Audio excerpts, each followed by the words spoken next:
Good morning, everyone. Welcome to our fifth town hall for our faculty and staff. This is the fifth since we began the pandemic, and I want to thank everybody for the incredible work, all that you've done for being able to get us to almost the halfway point in the semester, and a year into this pandemic, which I'll talk about in a moment. Before I do that, I want to acknowledge and express my thanks for your patience, for your understanding, for your flexibility as we've had to pivot again, as we've gone to more face-to-face, more remote. We really have much to thank you for. One of the real main things we want to do in these town halls is to help address any of the questions, alleviate the stress and uncertainty that goes with the times. We try to be as open, as transparent as possible. It's not always easy. We're subject to a lot of constraints and there's a lot of dynamics in play, but that's why we've put so much effort into trying to communicate through the websites, through our FAQs, through all the different types of campus communications that we've had. So once again, thank you so much for all that you've done. Today, we're going to talk about a number of things. The importance of returning as much as possible to face-to-face delivery. We have been highly operational, thanks to you, but we want to be even more face-to-face in the fall, so we'll talk about the planning for that. That will include the work around vaccinations, the continued testing most likely, some support from our financial area, the types of work across our diversity, equity, and inclusion framework, and the themes that really integrate across all of that. And then, of course, longer term, the 2030 types of activities that are so central to our future. Along the way, I'm going to talk just briefly about cybersecurity because of its importance every single day, the types of things that we're seeing. So I'm going to talk to you about some of those areas. The speakers, of course, will include, as usual, beyond me, our Provost, Johannes Britz, the Dean of College of Letters and Science, Scott Gronert, Robin Van Harpen, our Chief Financial Officer, Chief Business Officer, I should say, Kelly Haig, who is our Chief Student Affairs Officer, and Chia, who's our Interim Diversity, Equity, and Inclusion Officer. And then we'll open it up for Q&A. And we have got no fewer than 10 different subject matter experts who can weigh in on any variety of topics. We've received so far about 20 questions, and most of those questions have actually either been answered directly or are included today in our FAQs. Other questions will be bundled. They'll be parts of the answers and the conversations that will be occurring. For all questions that you might have now or in the future, I always encourage people to look at our website. It's uwm.edu/coronavirus. And that has answers to a tremendous number of issues that you've either been wondering about or may not have even wondered about, but they're out there. There's quite a bit. So before I jump into my content, I do want to give a quick shout out to our men's and women's basketball teams. They both got into yesterday's semifinals in the Horizon League. Unfortunately, both in the afternoon, the women did not win, and the men in the early evening did not win either. But they were hard-fought games, and the women's season in particular was one of the best that they've had. So it's really great, and it's wonderful that the men advanced to the semifinals. So just a quick shout out to them. Looking ahead, I can't tell you how optimistic I am, not just because we've got these beautiful sunny days this week, but as we look at the future, there's many reasons to be optimistic. First and foremost, as announced last week, we've become a vaccination site. We launched our soft vaccination. We completed about 400, primarily faculty and staff. This week, we will have about 1,100 faculty and staff. I encourage you, when you get that invitation, if you get it, as soon as possible, register. We did send out yesterday about 1,800 invitations. We're seeking to fill those slots as soon as possible. And as many vaccines as we get, we're gonna get them into people's arms. So stay tuned, I'll talk a little bit more about that. But what we would hope is that by the end of this semester, we'll have most of our faculty and staff, those who are in student-facing areas, to be vaccinated. And then, of course, by the end of summer, we're very optimistic that anybody who wants a vaccine should be able to get vaccinated. Of course, I encourage everybody as much and as soon as possible, wherever you can get the vaccine, to go ahead and get it. You don't have to wait. It's not just what's happening at UWM. Yesterday, you should have received a vaccination interest form. all our employees are encouraged as much as possible to fill that out. Eligibility criteria aren't always what they appear. Sometimes it's like, well, what's my role? What's my age? There's a lot of things that you'll see on that interest form and that health providers use in terms of eligibility. So it may not be on the surface what you would at first suspect. We're also trying to fill in slots because we don't want any vaccinations to get left behind. There's a shelf life on this material, and what we know is that if people don't show up, we're going to be grabbing individuals where and when we can. So we've been working on a list to have the on-call folks, and so there's going to be a lot of people who may not be on the surface eligible, but we're going to get the arms jabbed as much as we can. It's critical that we do that. So again, I encourage you to take a look at our website. Keep in mind the information that comes out. Take a look at yesterday's email. There's a lot of good information. So I will shift gears now, talk a little bit about the fall. And I know that our provost and dean of College of Letters and Science will talk in more detail about the planning, but I want to emphasize why it's so important for us to be as face-to-face as much as we realistically can. Keeping in mind that we will pivot, we will keep health and safety first and foremost, but I'll give you several reasons. First and foremost, think about our students and their learning. If we didn't believe that the best learning occurs in a face-to-face environment, we would not have built the campus this way. We wouldn't continue to support and reinforce all the capital infrastructure. We wouldn't have UWM as it currently exists. So I want to reinforce that by what the students are saying. Students have said over and over to me and to many others how important it is. This comes from both our student association leadership working with their executive team, as well as just students in anecdotes. I encourage you to listen to a UWM radio interview that I had with 3 students last week. And it was just great to hear their perspectives. You'll really appreciate hearing the support for you from them. But they said uniformly, please come back. When we asked them what their advice was for the campus and for the future, that was the #1 thing. So please keep that in mind.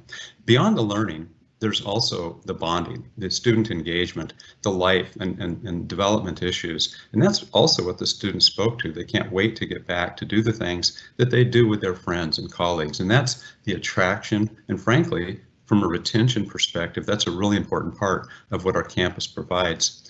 I also think it's important for you in our jobs and how we do our jobs, how we do our work, the social aspects. And I won't go into the social psychology, I won't go into that, but take a look at Hugo Munsterberg's work from the 1930s. Anyway, there's a lot that's critically important about bonding and social togetherness from an employee perspective. It's really vital. There are, of course, financial impacts. That's not the first and foremost driver, but there are financial realities. Those always have to be acknowledged. Last year, we ended up losing some millions of dollars, not as bad as it could have been, because we've reduced expenses and we did get the federal CARES funding. This year, though, and next year, we're projected to lose significant dollars, and a lot of that deals with our campus isn't as fully occupied as we otherwise would have it. And what I mean is residence halls and a lot of our auxiliary functions. So those are significant.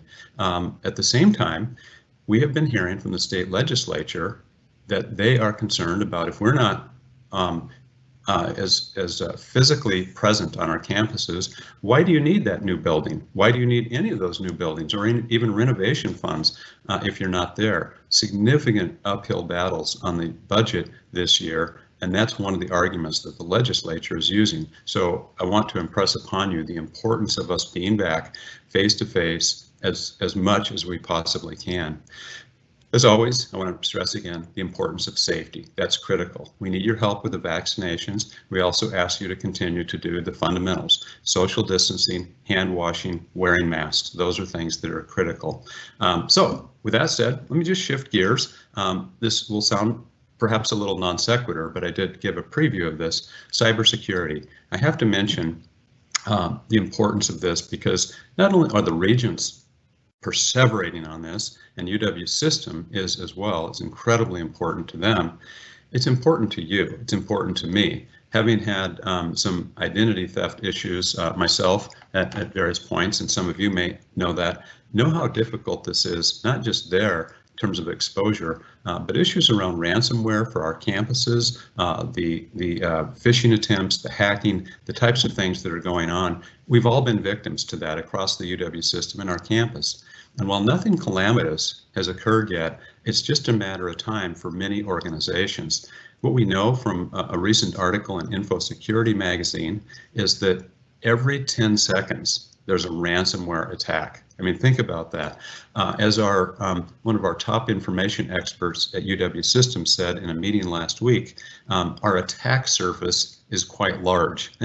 And if you think about this, it's tremendous. As a public university, we have student information, we have faculty and staff, we have a lot of openness as a research university. That's been exacerbated because we're now in a remote learning environment. So the tremendous exposure exists, and there are significant mandates from UW System about how we have to move in a different direction.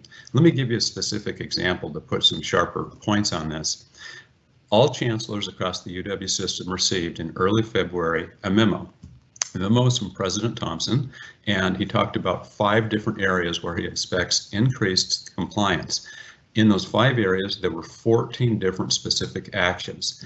In my subsequent meetings with governance groups, I will talk a little bit in more detail, but this is what Bob Beck and others in our University Information Technology Services are working day and night to help comply. But let me give you one example of the 14 actions, just to give you a sense of the tone and the seriousness of this. As it says in the memo, UW System Administration will procure a third-party solution to assign security ratings or grades by institution and institutional unit, so schools, colleges, and centers, to help monitor progress in meeting goals in these areas. Reports will cover several categories such as user behavior, open ports, compromised systems, and other metrics which accurately describe and assess the institution's cyber risks. Now keep in mind that's one of 14 measures, and there will be reports to chancellors monthly. There will be reports to the regents monthly on a number of these indicators. So that just gives you a flavor of the importance of this. So when we ask you to comply with the training, when we ask you to recognize there's going to be changes, that's what is going on. So I want to just stress that. Now, looking ahead, the work of our think tank 2030 implementation team is important, it's significant, and it really represents the blueprint for our future. It is essential. It is so appreciated.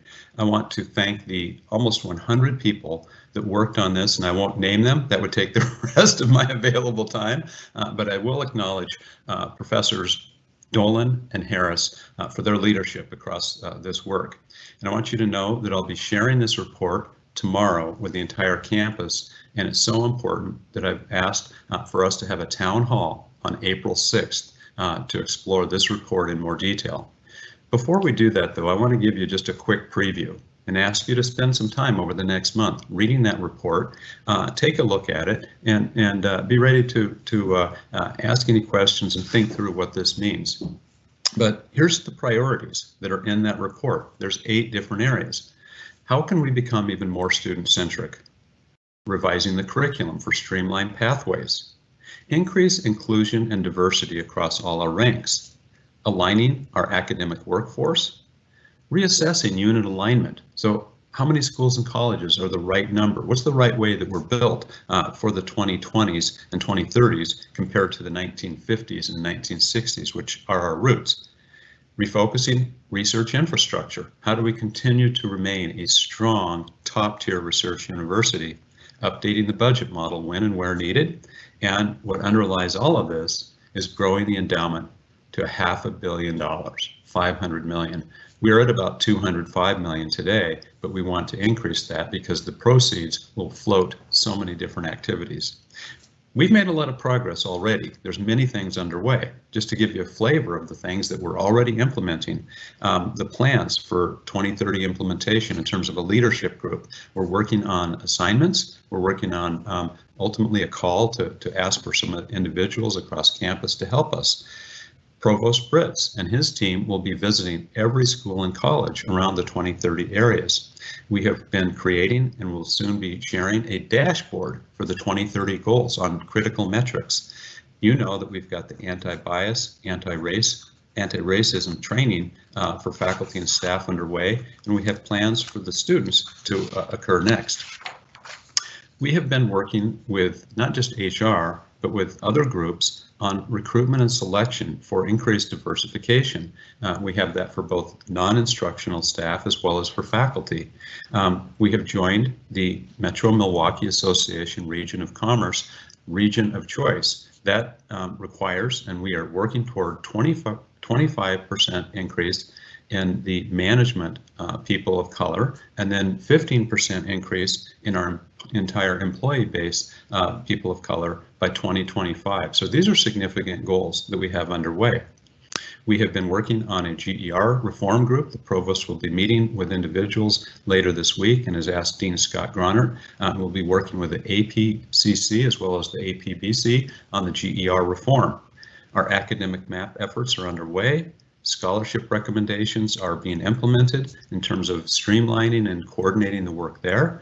And we've got great work under student experiences and talent around experiential learning and career services. We are also preliminarily beginning the foundation work for our next campaign. That will not happen this year. We'll be looking at the implementation and launch of that in 2022, but there's much work to be done, including engaging a consultant, looking at a feasibility analysis, and looking at some of the staffing issues in development area.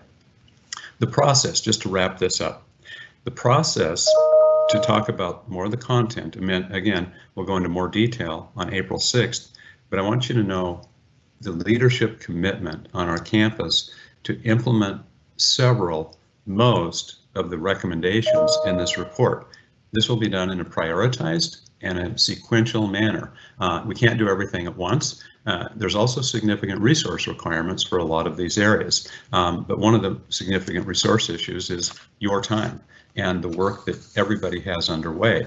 I'm incredibly sensitive to what the additional work that has been to pivot, to be able to meet students where they are, to be able to use the technology in a different way, to be able to pivot to be both a testing and vaccine center. To show you the scale of what we have done, 50% of the testing that has been done this year in the state of Wisconsin has been done, guess where? On UW system campuses. Think about that stat. Think about what we have done for the state of Wisconsin. Similarly, I suspect that when all is said and done, the vaccination sites that we have underway, and I'm going to give a shout out to Advocate Aurora Health, which has been a great partner for us, I suspect that we will approach significant numbers. I don't know if we'll be half the vaccination sites because I hope that they're all over, but we're incredibly important to the health of this state because of that.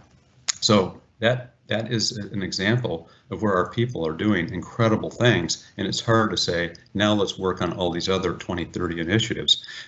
So campus leadership will meet with each governance group. We'll be continuing to do that. We will make sure that we've got oversight, and that the 2030 action plans will have vigor and commitment as well as diligence. We will be assigning individuals and responsible units.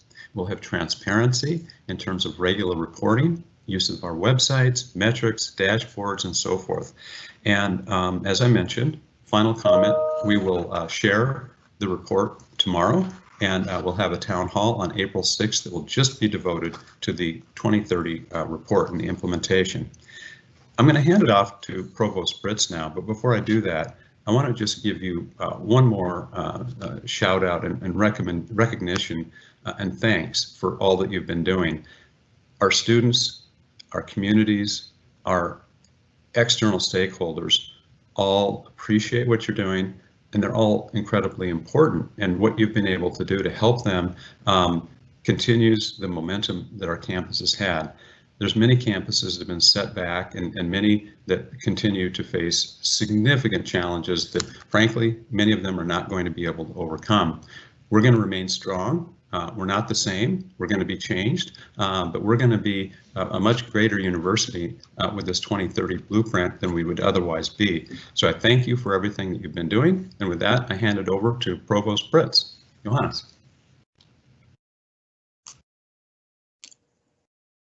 Thank you very much, Jay. Am I good? Good. Thank you very much, Chancellor Mone. Mark, thank you very much. You know, Teams is good for big meetings, and Teams helps us through COVID, but Teams doesn't help always bonding, the word that you used. And I said, okay. And you feel, you know, I speak just to this video in front of me. I also just want to say thanks to everybody. I just want to echo that, but also thank you personally and on behalf of the campus for leading the campus through our biggest crisis. I have no doubt about that, while you actually went through your biggest health crisis. And we just want to wish you a full recovery. I know you went through this since September. You're done with the chemo treatment now. So we just wish you the best, Mark. Thank you again.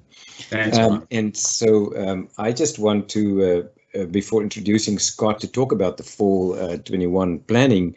As you've mentioned, we do plan a normal fall 21 comparison, more or less, to the fall of 2019 before COVID hit. And as you've mentioned, it was this Tuesday, exactly a year ago, when we had the meeting in the library with all the department chairs, and we still did the planning. What are we going to do with COVID if it hits us? And that afternoon, we decided to extend the spring break by another week and then flip 6,000 sections in that 2 weeks to be fully online. It's remarkable what we have done, and we certainly have come a long way. So here we are again on this Tuesday, planning for the fall semester, where we know there will be some safety measures still in place. COVID will be still with us, but with vaccination, there is hope. And that's, Mark, to your point on why we do this planning, to have, as we can, a normal fall for 2021. The scenario planning work group, and Scott, thank you very much for your leadership there and for the team. So many hours has been put into that planning, and planning with the unpredictability of how we move forward was nearly impossible, and you've done it in an exceptional way. And I know that you, Scott, and the team are working diligently with the registrar's office, because we have to get the schedule in place because students are registering. And, you know, if you think, oh, 6, 5, 7 months, that's not a long time. Students had to do their planning, and you already started the end of last year, but you also need to work with the Emergency Operations Center, because health and safety was our, and still is our, #1 priority. You know, if you talk about social distancing, you talk about masking, you talk about vaccination, it overrides so many of all of our planning, but it's still the unpredictability there. So I know you, and you can talk a little bit about how you work with the Operations Center. And then, of course, you know, with me and my office, we work with all the schools and colleges on getting that schedule now done. A remarkable job. So I'm going to ask you, Scott, if you can talk a little bit about where we are with the full planning, about the timeline. You're working with the face-to-face instruction and with EOC as we move forward. So Scott, over to you. All right, thanks, Johannes. So just a reminder, the scenario planning work group is over 20 staff, faculty, and students that have been meeting since last May. And as Johannes mentioned, we began planning for the fall in December. And just turn the clock back to December, how uncertain a time that was. The Pfizer vaccine was just being approved. We had aspirations of maybe 1 million vaccinations a day sometime in 2021. So a lot has changed. And with that uncertainty, we felt like we had to develop a schedule for the fall of 2021 that had the most flexibility. In part because we needed to be ready to take advantage of improving public health if it came during 2021. And that's turning to be a bit of a reality now that we're vaccinating 2 million people a day across the United States. And one of the constraints we had is that we can pivot to online. We've done it. It's not fun, but we know how to do it. We can't pivot to face-to-face. We have to have the students here if we want to have face-to-face. And so that drove us to plan a schedule that was pedagogically optimum. What do we really want to do in terms of modality? And as the Chancellor mentioned, that would look something like fall of 19, our last pre-COVID semester. The schedule now is just being refined by the registrar's office. All the work's been done by the units, and I really appreciate all their efforts on that. We're 77% in person right now for the fall. Normally we'd be about 85%. I think that 77% is probably getting closer to the new normal, given that students and instructors have embraced a little more online. So I think we're in good shape there. The plan is that in May, the scenario planning work group will coordinate with the Emergency Operations Center and make decisions on any safety measures that need to be in place for the fall, and that will then lock down our modality plan for the fall. And just one last point, as we've been doing in last fall, this spring, the monitoring core team led by Stephen Schmidt has been dealing with things that come up with individual instructors and working through those issues. And that will again be in place as we go forward. And so I'll leave it there. We're, I think, in good shape for the fall. And if we just keep getting those vaccinations, that's going to pave the way to a more normal fall for us. Turn it back to you, Johannes. Thank you, Scott, for the update. And then just, I know there were some questions also about research. Mark and Scott and Stephen and I met yesterday, and I just asked Mark, and he's joining us today, should there be any questions. We do the same kind of planning for research, even over summer. Mark is working very closely with the Emergency Operations Center on guidance, in terms of safety and health of our students and our instructors and faculty and researchers on campus. So kind of the same scenario, but based on the guidance that we get from our Emergency Operations Center. Mark, I'm then giving it back to you for the next part of our agenda. Thank you, Provost Britz and Dean Groner. I now will ask Vice Chancellor Robin Van Harpen to lead the discussion on administrative issues and moderating that with our Chief Student Affairs Officer, Kelly Haig. Robin, please. Good morning, everyone. It's nice to be with you again this morning. Kelly and I are going to be covering several miscellaneous administrative topics, and those topics, which we're going to quickly go over, will be our budget and financials, our fall planning and the student support areas, testing and vaccines, and working from home and other employment issues. So I will kick us off and talk a little bit about budget and financials. I want to just give you some updates as to how we're doing this current fiscal year. As we expected, this has been a year of huge, unprecedented losses in revenue. Just for example, we're down about $12 million in tuition. We have lost about $45 million in revenues in housing, dining, and other auxiliaries. And we've also faced additional expenses in terms of our direct COVID-related expenses, as well as a pay plan that was fully implemented this past year, and we pay about 30% of any pay plan costs. But we've been very prudent in our planning, and that has paid off. Our campus has undertaken about $27 million in expense reductions just this year, and that has really helped to offset those losses. With those expense reductions in balance, we are looking at a loss of about $20 to $25 million, which again would be unprecedented for our campus in 1 year. However, we are set to receive a second round of federal funding through HERF-2 in the amount of about $18 million. And so we are expecting that we're going to be able to cut down our net losses this year to somewhere between $5 and $10 million. So that's really good news for our campus and for moving forward. Our planning for next year is well underway, and I would say nearly complete. Units have been granted their allocations for next year, and we know that schools and colleges were seeing a decline in expenditures or a decline in budgets between 2.8 and 5.5%, averaging about 4.6%. For our administrative units, all administrative divisions other than enrollment management are taking a 6.1% budget cut, and on average about 5.5 across all central infrastructure units. However, having said all of that, we really won't know how we're doing. We'll have a much better picture of that in the mid-fall after fall enrollment materializes. Because of Common App and other factors, our number of applications is way up.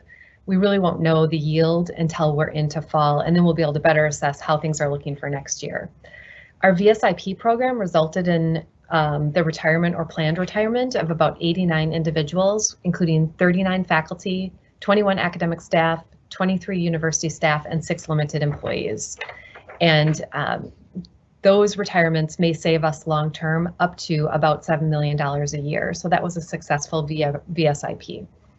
We received the question, will we have furloughs next year? At this time, we are not planning on having intermittent furloughs. However, we are going to reevaluate that question again in the mid-fall after fall enrollment numbers are in.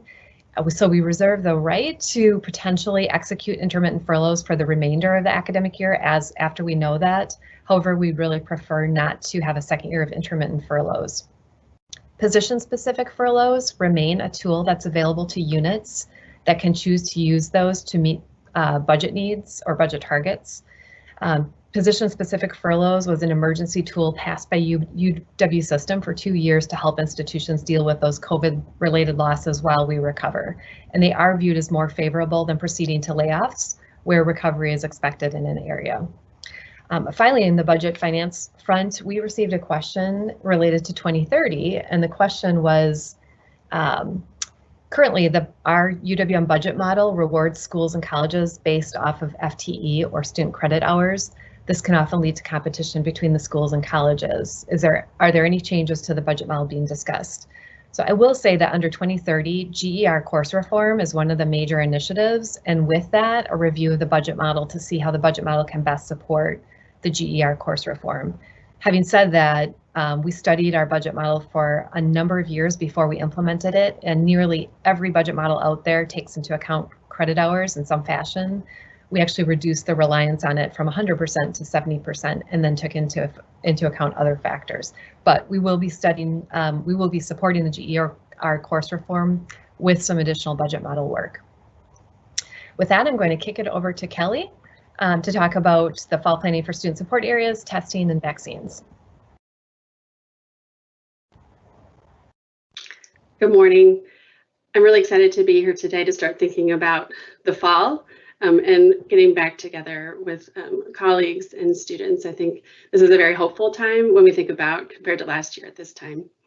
You've heard a lot of talk this morning already about all of the efforts that we've taken to ensure a safe return to campus for those of us who will be returning to campus, and then to really all of the efforts that we have taken throughout this past year to support a healthy, sustainable future for UWM.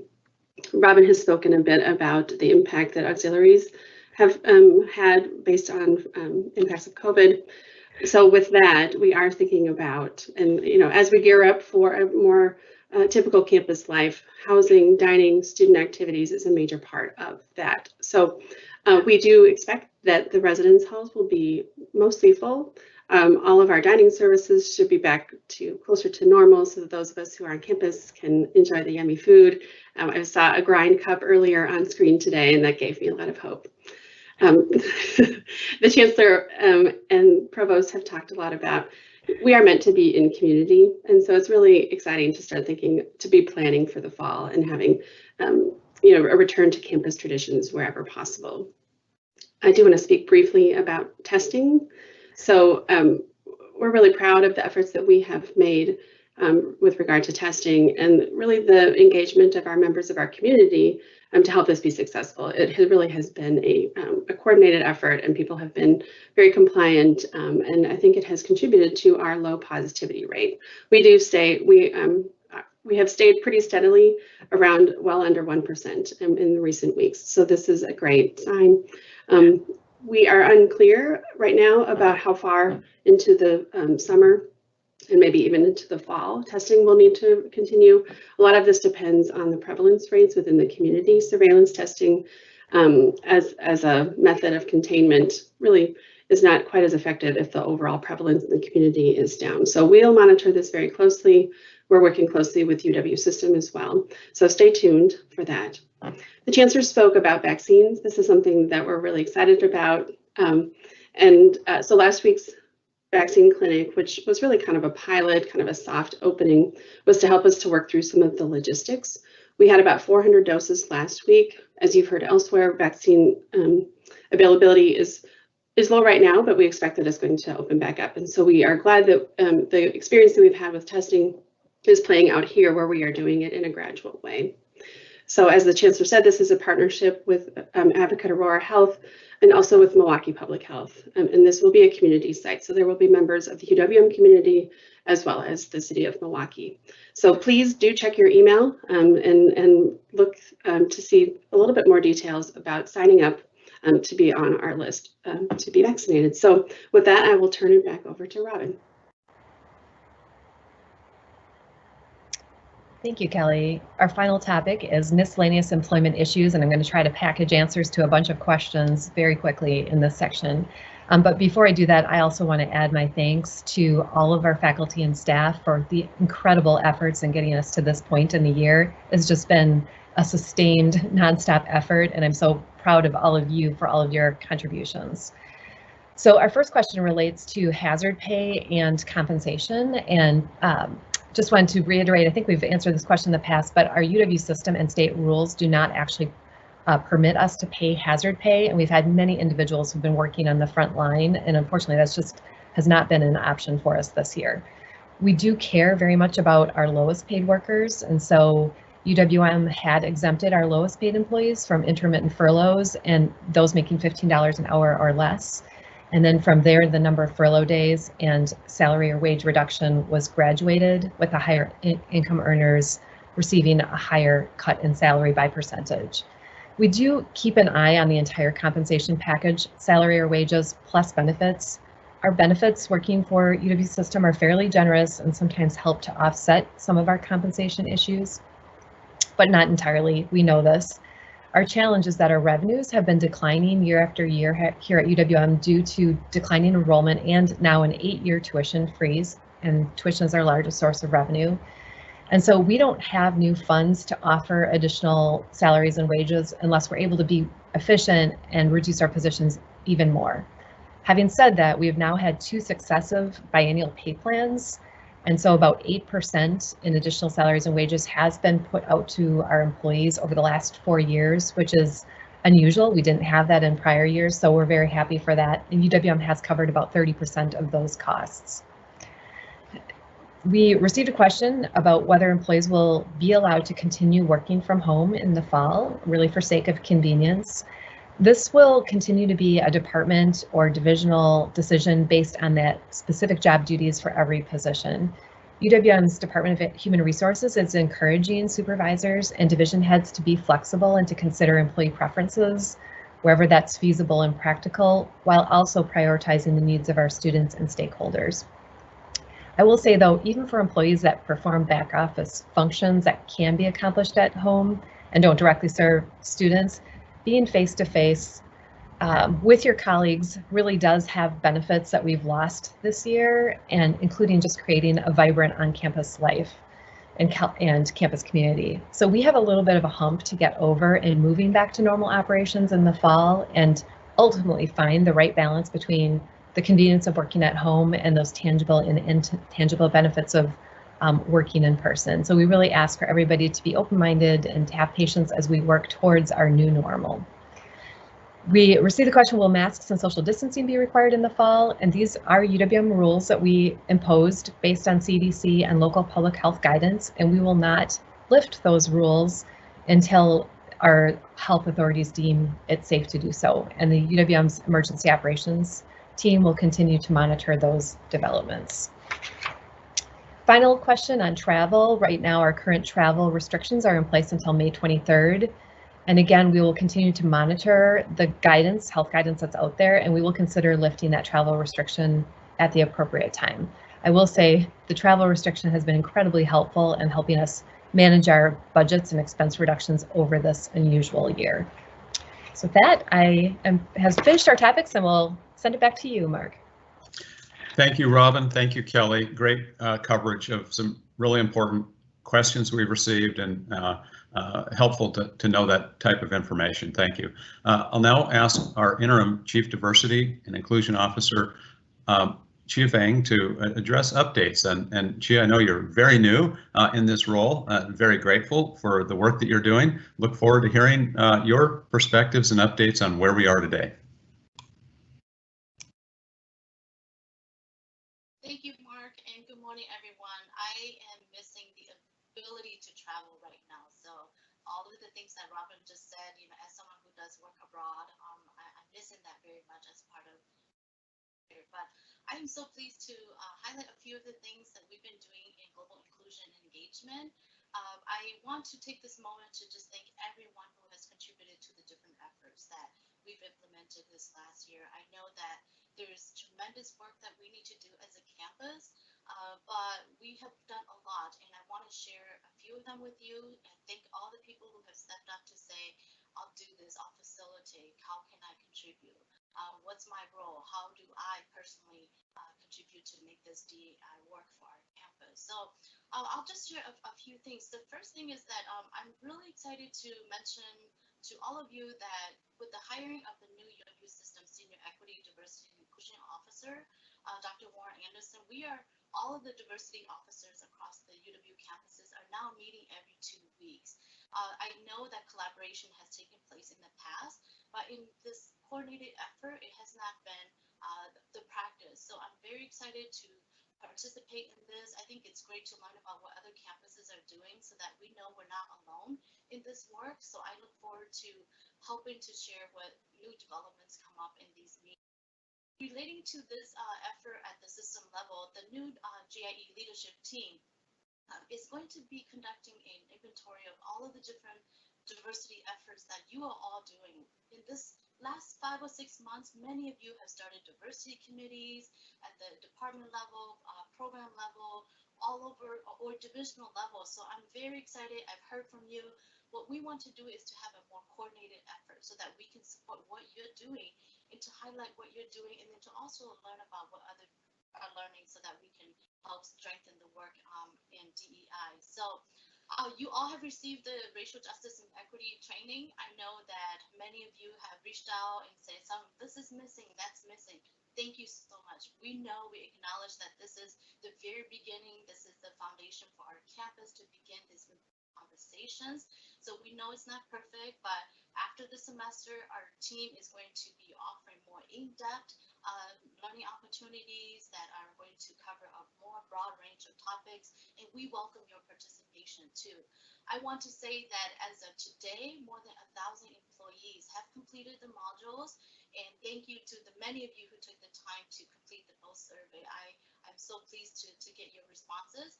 And as you know, we have 14 facilitators, volunteer faculty and staff who are offering 14 facilitated 6-week group discussions, and those are going well. So I thank these volunteers for doing so. Again, we couldn't have done that without all of you, so thank you so much.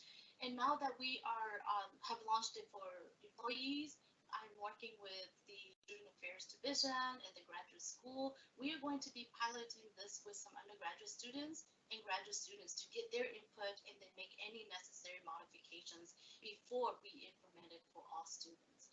The last item I'll share is that last summer, the Chancellor talked about all the different initiatives that we will be engaging in terms of not just in response to all of the events that have unfolded since last May, but also because of our commitment to diversity, equity, and inclusion. So one of the action items that Global Inclusion and Engagement in the Office of Research, we decided to collaborate on a mini grant program, an action grant. We call it Toward an Anti-Racist Campus. We are not there yet, but we want to get there. So we funded 10 groups that are engaged in a wide range of activities designed to create individual and also institutional change. The projects range from one person to multiple partners across different units and areas, and they are working very hard right now to implement their programs across the campus, from College of General Studies to the engineering. So we're excited to do this work, and we are also very excited to end it with a symposium next February, and we will invite the whole campus to join in the learning. So that is all I have for now, but we're excited to share this work with you, and I welcome your contribution. So please do reach out if you're interested in doing more, interested in learning more. You are welcome, because diversity, equity, and inclusion work is not the work of one office. It's the work of all of us if we are going to become that radically inclusive campus that we're all striving to do. So thank you so much. I'll now turn it back to Chancellor Mone. Thank you, Professor Vang. Excellent update. I will say we've probably never gotten more comments along the way. We the first 2/3 we couldn't hear very well. So I think we might want to put a few bullet points together that will go with my update message in terms of the town hall, or I'm sorry, in terms of the 2030 message. We'll address that. But thank you, Chia. Great content, and we're listening carefully. So let's move on to the Q&A portion. And thank you all our speakers. And now we've got some great questions that have come in, and I'll work on the chat function on the side. The first one is for Kelly Haig from Anonymous. When it is said that student housing expects to be at 100% capacity for the fall, oops, just moved. Is that 100% total capacity, or is it the adjusted 1 student per room capacity in place for this academic year? Kelly. Hi there. So we will have a few isolation quarantine spaces held out, just to be really to have all of our precautions in place. I do expect that it will be closer to the 100% of capacity. Now this is a fluid situation, and we'll be holding off on releasing our room assignments until just a little bit later in the summer than what we normally do, so that we can basically maximize the amount of students that we can have living on campus. So we're very hopeful, very optimistic that we will be closer to more 100% occupancy. Terrific. And I think given the state of the world at that time, we'd fully expect that the health conditions would allow for that. Thanks, Kelly. The next question is for Scott Groner and Johannes Britz from Aaron Dirks. With the news of plans to be back in a larger capacity in fall, will we be given adequate time to plan for coming back, or will the decision be made with a quicker turnaround? For example, will we have an official decision in summer for coming back, or will it be right at the start of the fall semester? Johannes and Scott, please. I'll give it to Scott. It's good because I think he did address that. So Scott. Sure. And as I mentioned, we're going to go to the Emergency Operations Center and work with them in May. So we're hoping to have that resolved towards the end of this semester, not at the beginning of the fall semester. Turn that back to the Chancellor. Okay, thank you, Scott. And then let's go on for the next question is for Kelly. In the fall, if vaccinations are a good number of staff and students, will the Klatsche Center be less strict on some of its policies, such as allowing daily lockers or doing cardio without masks? I'm not so sure about the masks. I do think we will have to be very much in tune with what the public health guidance is at the time. But I do think that it's reasonable that access to lockers and a bit more kind of normal capacity will be in place for within the Klatsche Center. We have continued to provide really a great environment for members of our community to gather in a safe way this year. It's been really impressive how many students and staff have continued to use the Klatsche Center. So I think that speaks to the operations there, and I do expect it will be a little bit more like it used to be in the past. Thanks, Kelly. I see a question that came from Colleen Galambos, but I can't read it. It's all whited out for some reason, and a number of people are having the same issue. So I don't know if Helene, you can see that, if you can read the question. Okay, here we go. Once a staff or faculty member has been fully vaccinated and has proof of vaccination, will there still be the requirement for this person to get tested daily for COVID in order to work on campus? I think that would go to Kelly or Robin, possibly Julie, Dr. Bonner, or Dr. Sadiq. Dr. Bonner? Good morning. In terms of the question about continued testing after being fully vaccinated, right now, it is still required that individuals test, but that is a regular question and a regular dialogue that we have with the Department of Health Services, as well as our local public health officials. It does, once you're vaccinated, really reduce your risk. Vaccinations are such an important part of our solution here. But right now, because of the possible asymptomatic transmission, the testing is still required. That will possibly change in the future, however. Great, thank you, Dr. Bonner. I'm going to back up. I missed a question earlier, and it deals with sign up earlier. Let me see if I can find that question. Here we go. This is to Kelly. Are community members eligible to sign up for the on-call list for unused COVID vaccine doses? If yes, what is the link? So at this point, we have not fully opened for the community members, but for our campus community members, in the email invitation that you received yesterday, there is information in there about the on-call list. Basically, by filling out the survey, you'd indicate an interest in being on that list so that no dose gets left behind. No dose left behind. That's the theme, and campus employees, faculty and staff, first priorities. Thanks, Kelly. The next question is for Stephen Schmidt and Robin from Andrea Wrench in the Lubar School of Business. Advisors are hearing from a few students with underlying health conditions and are concerned, even if they're vaccinated, that due to health conditions are not able to wear a mask and therefore may not be able to attend face-to-face courses this fall. They are nearing graduation, but their courses are not planned to be offered online. Will there still be an expectation for faculty members to provide accommodations for these students in the next academic year? Stephen, please. Thank you, Mark. So the Accessibility Resource Center will be working with students who can't come to campus for whatever health reasons might be involved. And they'll be working with faculty and instructors and departments to make sure these students' educational needs are being met.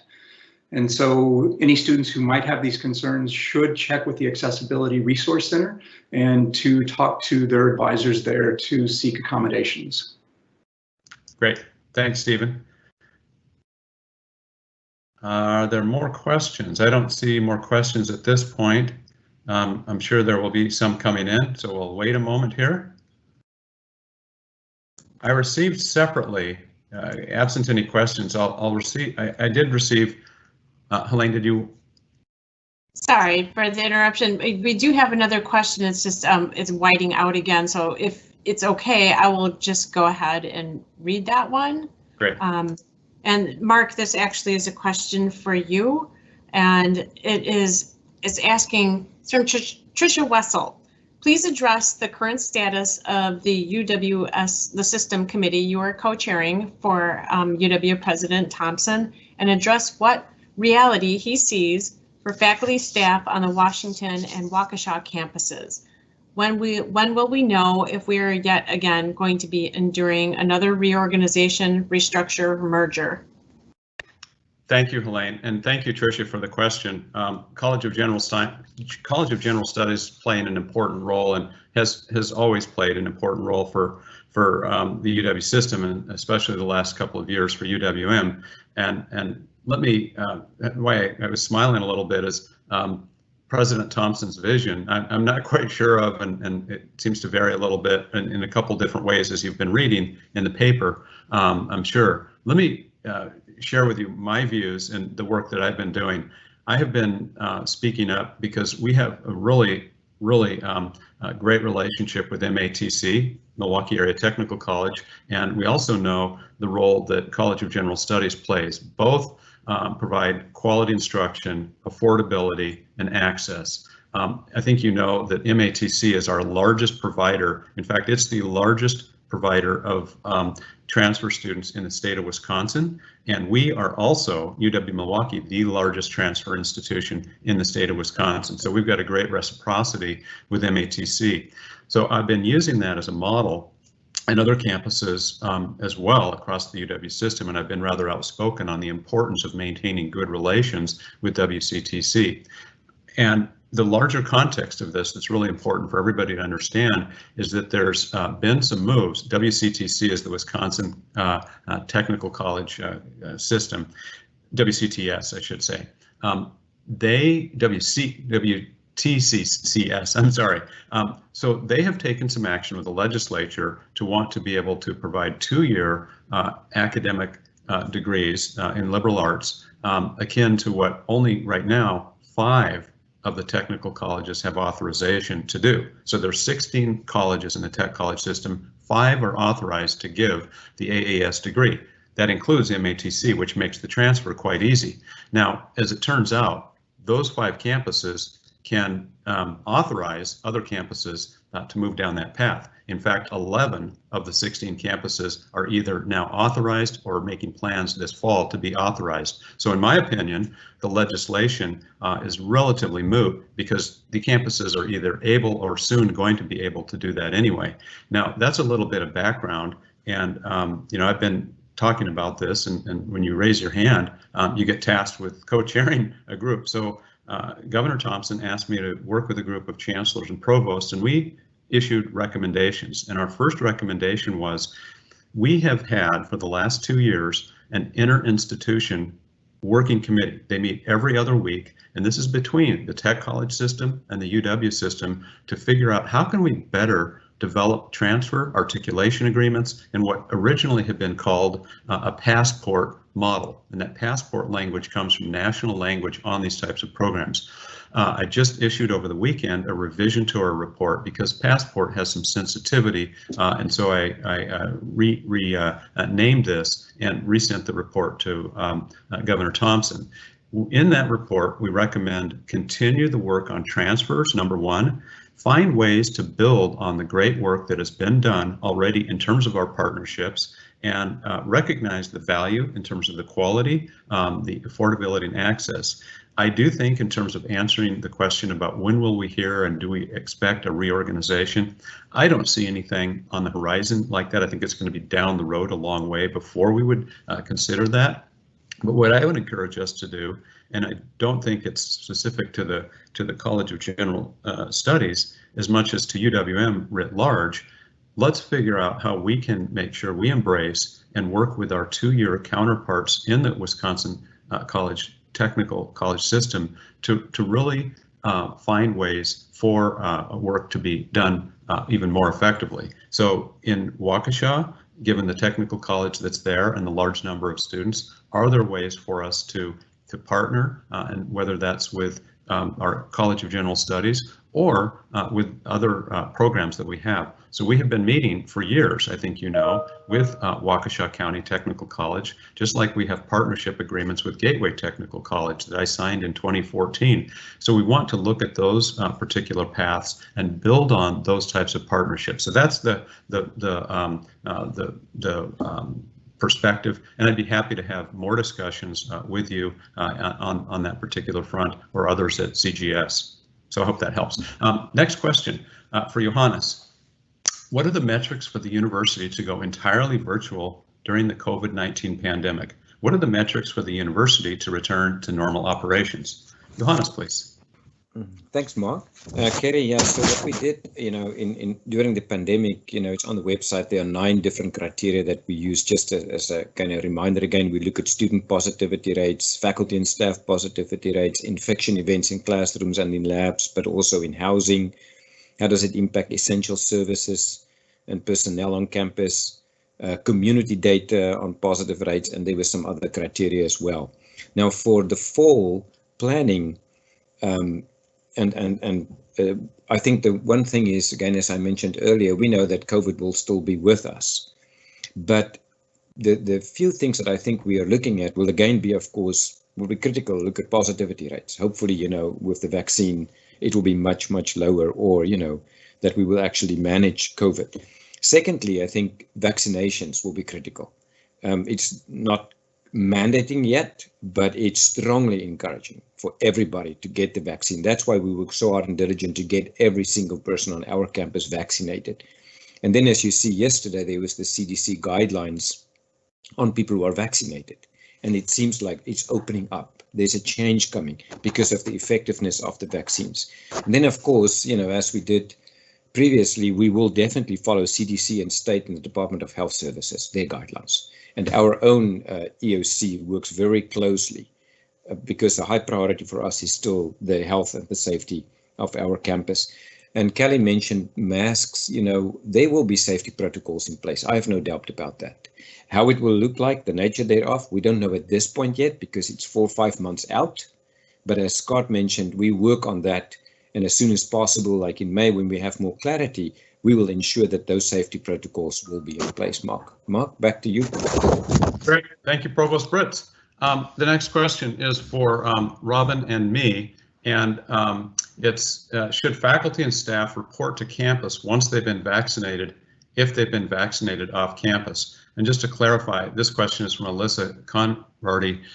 Just to clarify, I'm not sure if you're asking about should you report that you've had that vaccination, or if you should report to work. But we're not collecting that information in terms of where we're at. We don't have anything in place right now, and that's not required information. So again, vaccines are not mandatory. So we don't collect that. It's really more for your background and your information. Robin or Tim, I don't know if you would add anything to that, or is that the long and short of it?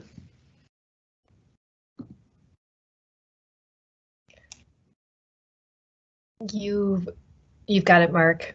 That is correct, and that is per recent UW system guidance. Okay, great, thank you. Next question is for Johannes and Robin. Might there be movement in the future to increase classroom technology options for teaching in person on campus, while also allowing students who choose to attend in a synchronous virtual format to do so? Mark, I think that's a, am I live? Good, thanks, Jay. I think that is a very important aspect of continuing improvement of that relationship between technology and access for students. And what we've learned through COVID is the maximization of technology. And I know, and Robin might say a few more words, but with CEDL and continuing training of our faculty and instructors, that is something that I would envision as we move forward. Absolutely. Robin? Yes, thank you, Johannes. Converting classrooms to technology options and better technology options is something that we've been working on for many years preceding COVID. It's an expensive endeavor, so we've been chipping away at it every year.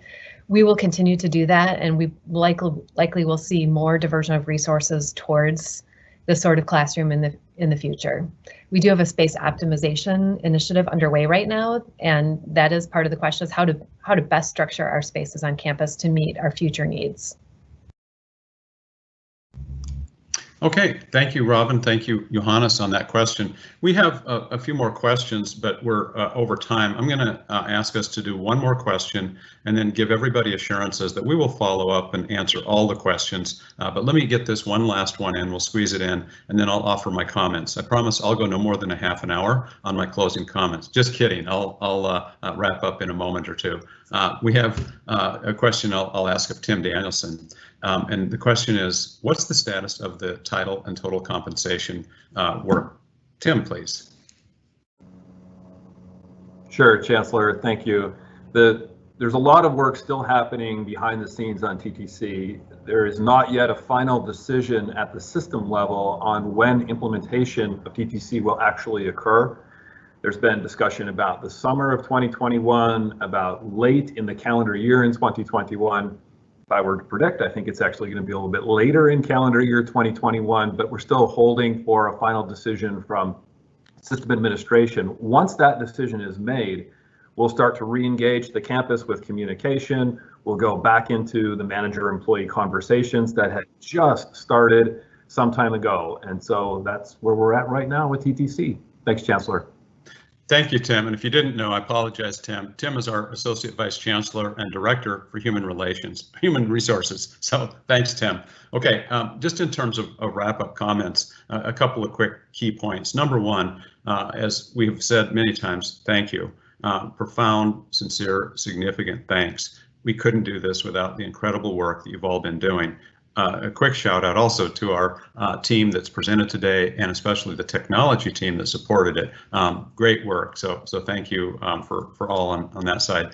You know, as we look at the fall, and just like we've been doing, it's going to take significant change. We have been oftentimes in a place to figure out how to be effective, and oftentimes when we talk about safety and health, there's a lot of comfort there. I know there's anxiety. I know there's concern about going back. Trust me, in my immune compromised status, I feel that quite a bit. I also can tell you, having been on and in different campus environments in a very safe way, how important it is. We really need to, for all the reasons that many of us have mentioned, really need to think forward about that resumption of the face-to-face types of activities. And that's not going to be easy. So I'm going to ask for your continued patience and flexibility and understanding, and also compassion for others. Not everybody is going to move at the same speed that you might be able to, and as quickly as you do that. But I hope you've heard the demand, the pull-through demand, if you will, that it's that type of issue, as well as some of you, frankly, pushing. So there's this pull-through, and then there's this push. And the good news is that's forward momentum. And I ask you to think about a future in which we take all of the effort that we're currently devoting to just dealing with pandemic, COVID-related issues, and that's on the home front, that's in the work front, that's in terms of our personal and psyche, a number of different dimensions. But think about the future when we can take half or 2/3 of that energy and put it toward the continued good, the continued contributions that we make, and put that types of increased effort into the incredible things that UWM has been and will continue to stand for. So I'm really excited about the future in that way, recognizing that we still have huge hurdles and great amount of work to get everybody vaccinated, to get society to safety. With our 25,000 students, 4,000 employees, we're a formidable force. We can make a huge difference. And so please join me and the others on this campus as we continue to think about a great future for UWM. I will continue to keep you informed. We'll continue to be as open as possible with all the information that we have. So thanks once again, and we'll call it our closure on our 5th town hall. See you in April, if not sooner. Bye-bye, everybody.